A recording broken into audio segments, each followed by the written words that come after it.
Everyone, this is Sami Islam আর welcome back to my YouTube channel. আজকে আমরা একটু ঘুরতে বের হবো, আর কোথায় যাব তোমরা দেখলেই বুঝতে পারবা। এখানে আমার কুটু বেবি আমার কোলে শুয়ে আছে, আর ওর পাপা আমাকে ভিডিও করে দিচ্ছে, আমার সাহায্য করতেছে।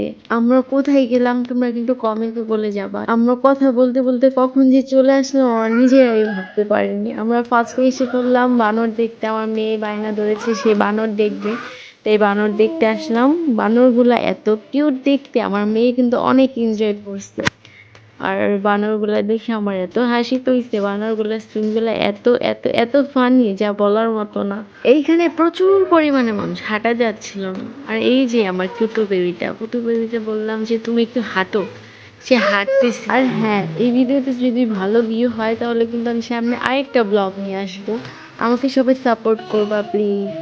এই যে দেখেন পাখি, এই পাখিটাকে কি আপনি চিনেন, নাম জানেন? আমি দেখছি বাট আমার মনে নাই নামটা। যাই হোক, সুন্দর আছে পাখিগুলো। আর এই যে কুমির, এই কুমিরটা দেখতে এত ভয়ানক, মোটা সোটা, এত ভয়ানক দেখতে। আমি তো ভয়ই পাই গেছি কখন যে এসে আমাকে গিলে খেয়ে ফেলে।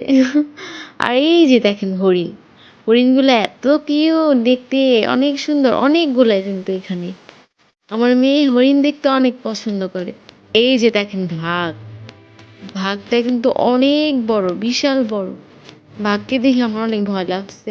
আমি এখানে ২ বার আসছি, আমার ২ বারই অনেক ভাল লাগছে। যারা যারা আসেন নাই প্লিজ একবার হলেও আসবেন, আশা করি আপনাদেরও অনেক ভালো লাগবে। এই প্রাণীটা এত মোটা কেন ভাই? ও চলাফেরা করে কিভাবে? আর হ্যাঁ, আমার মেয়েকে দেখে কিন্তু সবাই মাশাল্লাহ বলবেন। আমার মেয়ে একটু দুষ্টুমি করে, দেখছেন কি অবস্থা করছে শরীরে? আপনারই দেখেন কি অবস্থা করছে সে শরীরে। সব জায়গায় এরকম করে। আপনাদের কাছে বিচার দিলাম। যারা যারা ভিডিওটা দেখতেছেন সবাই প্লিজ সাবস্ক্রাইব করবেন, লাইক করবেন, শেয়ার করবেন। আল্লাহ হাফেজ।